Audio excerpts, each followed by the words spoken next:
Hi, my name is Bethany, and today we're going to be talking about something that might seem like just extremely picky eating at first, but might be something more. If this sounds a little familiar, we did talk about food selectivity before and same foods here on the channel, and if you haven't watched that video, I suggest you do so. I'll try to link it here for you. I think the video is still quite relevant to this conversation because we go over some reasons why some people might be pickier with their food than what might be considered a typical picky eater. However, we were talking about some terms that people used, including same food and safe food. And online, it seemed like they were being used interchangeably, and so I kind of reflected that in my video. However, same food and safe food are not the same thing. And thank you to the people who let me know that in the comments. So when we're talking about safe food, we're specifically referring to the condition ARFID that we're going over today. Now, if you are sensitive to discussion of eating disorders just across the board, this probably isn't the video for you because this is technically an eating and feeding disorder. So today we're going to be talking about ARFID or ARFID, Avoidant Restrictive Food Intake Disorder. Please note that while many autistic people can be quite picky eaters, ARFID does have a pretty specific criteria for people to meet to be considered diagnosable. So that doesn't mean that if you're a picky eater or you maybe do same food a lot, that automatically puts you in ARFID, and we will be going over the requirements and the diagnostic criteria. One source does note that the co-occurrence rates of ASD and ARFID have been noted to be anywhere from 3% to 13%. So while this is clearly relevant,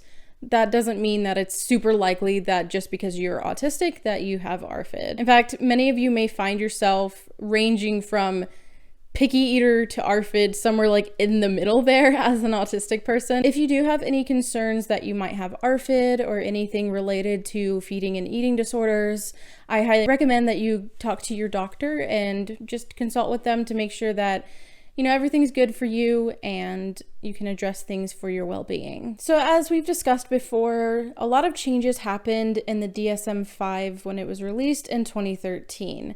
And that's not limited to autism. In fact, ARFID being a feeding and eating disorder is actually new to this most recent publication of the DSM. The following is a description of what the DSM-5 considers to be ARFID. ARFID is characterized by avoidant or restrictive eating resulting in one or more of the following: significant weight loss or failure to achieve expected weight gain, nutritional deficiency, dependence on enteral feeding or oral nutritional supplements, and interference with psychosocial functioning. While some people may be aware, and some sources do note, that autistic people are at risk for also developing other types of eating disorders that you may be more familiar with, ARFID requires that the disorder is not due to abnormalities in how one views their body weight or shape and cannot be explained by a concurrent medical condition or mental disorder. There's also a provision regarding lack of food and cultural practices. ARFID has three main presentations, although do note that one person can have more than one presentation of ARFID at the same time. These presentations are avoidance based on the sensory characteristics of food, fear of aversive consequences associated with food intake, and lack of interest in food or eating. So avoidance based on sensory characteristics is really where autistic over picky eating can really cross into ARFID. When someone is reaching the point to where it is interfering with their weight, their health, their nutrition, and the psychosocial situation, that's when we're starting to talk about ARFID and not just my kid has autism and they're really picky eating. And on a personal note, I do think that there are people who have ARFID but go undiagnosed because their parents or they themselves just attribute it to autism, because a lot of times autism gets used as a catch-all for everything. So every problem someone has, oh, it's the autism. And so sometimes people don't realize that there might be a different approach to something because not just autistic people experience this. And to be clear, someone does not have to have autism or sensory processing disorder to have this presentation of ARFID or any presentation of it in general. The next presentation of ARFID is a fear of aversive consequences. This can be like a fear of choking or dying or intense pain or something of that nature. And this fear is so intense that it can cause a physiological response. In fact, one person reports that swallowing certain foods or even thinking of swallowing them leads to undesirable outcomes, like the throat involuntarily closing, retching, and vomiting. And this fear is oftentimes not unfounded. Another source notes that case studies show that many people with ARFID have suffered from a traumatic incident as a toddler, a feeding issue as an infant, an umbilical cord around the neck at birth, or even in utero trauma. This aversive presentation does have a tendency to be linked with anxiety disorders. One study noted that people that they considered to fit the aversive profile had a 70% prevalence of anxiety disorders. Another study found that 77% of those exhibiting what they called the fear profile had a comorbid anxiety disorder. Yet another paper urges practitioners to consider GI issues or other issues as secondary reasons for someone to develop ARFID. In that paper, they discuss a man who had pudendal nerve entrapment due to a surgery he had to have. The nerve entrapment ended up causing a lot of pelvic pain, constipation, and painful bowel movements, and he ended up developing the aversive form of ARFID. Especially concerning the aversive or fear type, whatever you want to call it, presentation of ARFID, it makes sense for foods that are okay to eat to be called safe foods.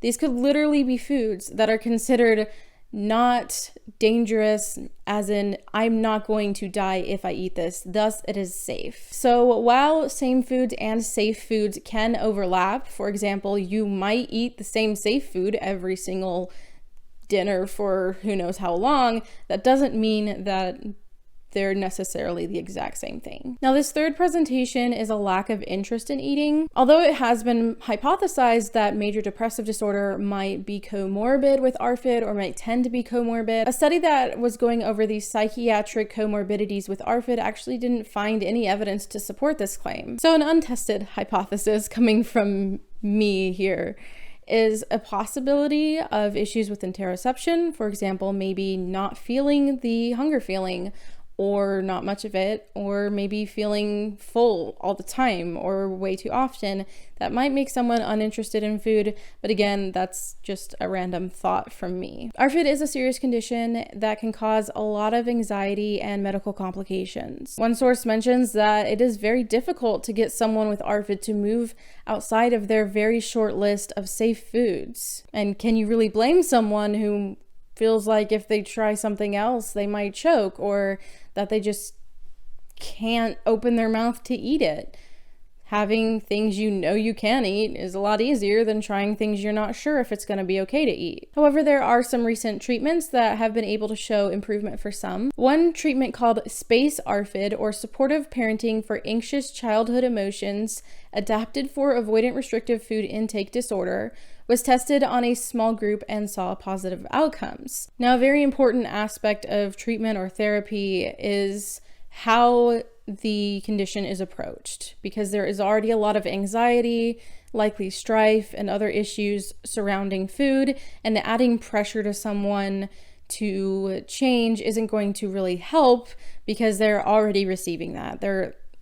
They can't help that they respond the way they do to these foods. The thing is, if you add pressure, you might be making more anxiety for the situation, but if you're extremely accommodating, this can also cause more issues. This is something they discuss in the SPACE ARFID program, where they emphasize supportive responses that acknowledges and accepts the child's genuine distress, but also conveys confidence in the child's ability to cope with and tolerate said distress. The program focuses on the parent and their behavior rather than the child, so that they can avoid parent-child strife and putting more pressure and anxiety and expectations on the child. However, this study did exclude a lot of different diagnoses, likely to eliminate too many variables, which excluded anyone with a diagnosis of ASD, so we don't know how that particular program might affect autistic people who have ARFID. Either way, it is encouraging to see that there are treatment options being looked into, developed, etc.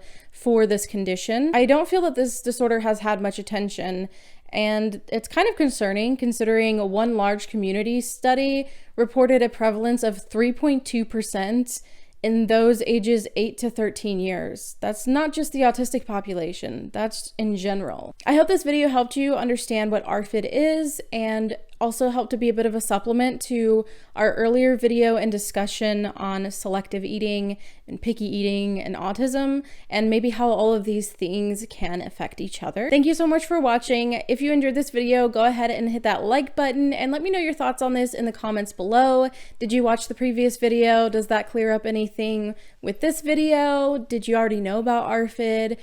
All of that jazz, let me know in the comments. If you are interested in or enjoy autism related videos from me, you can go ahead and hit that subscribe button. I try to upload every Thursday at 4 p.m. Central Standard Time, unless we're doing a live stream at the end of the month. Which, just an FYI for everyone, I don't intend to be doing a live stream in the month of November, and we will talk about December. Thank you to everyone who supports me here on YouTube as YouTube channel members, through Ko-fi, and as patrons on Patreon. And a special thank you to my Spinny Stimmy tier patrons, Jack Varney and Philip Noah. Thank you so much for watching, and I hope you have a wonderful week. Bye!